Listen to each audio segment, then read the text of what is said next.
ఎందుకో తెలీదు గానీ అస్సలు మిడ్‌నైట్ నిద్రే పట్టలేదు మిడ్‌నైట్ వరకు. ఇంక 11:30 అయిపోయింది టైం చూస్తే.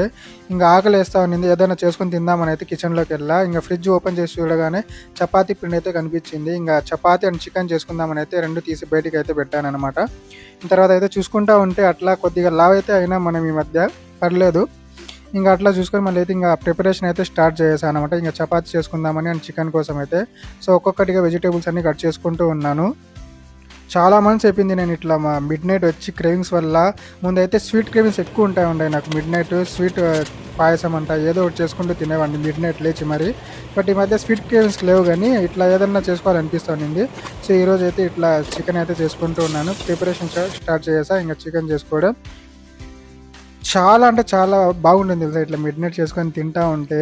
సో, ఆ ఫీలింగే వేరనమాట. మీలో ఎవరైనా ఇలా మిడ్‌నైట్‌లో ఇట్లా లేచి ఎవరైనా చేసుకొని తిన్నారా? నేను మాత్రము అది మిడ్‌నైట్ 1 అవ్వని, 2 అవ్వని, ఏదవ్వన్నా అవ్వని, ఏదన్నా తినాలి అనుకుంటే మాత్రం ఇంట్లో ఉంటే మాత్రం చేసుకొని తినేస్తాననమాట. నాకు మిడ్‌నైట్ టైంతో పని లేదు. ఇంక ప్రిపేర్ చేసుకొని అయితే ఇంక ప్లేట్‌లోకి తీసుకొని తింటా ఉంటే స్వర్గంలా అనిపిచ్చింది. మిడ్‌నైట్ అప్పుడు మనకు నచ్చింది చేసుకొని తినడంలో ఉండే ఆ హ్యాపీనెస్సే వేరు. ఇంక చేసుకొని తినడమే కాదు బోకులన్నీ కడగాలి గూడా, లేకపోతే మా అమ్మ సావగొడుతుంది. ఇంక అట్లయితే తర్వాత బోకులన్నీ కడిగేసి ఇంక పడుకునేసా అన్నమాట.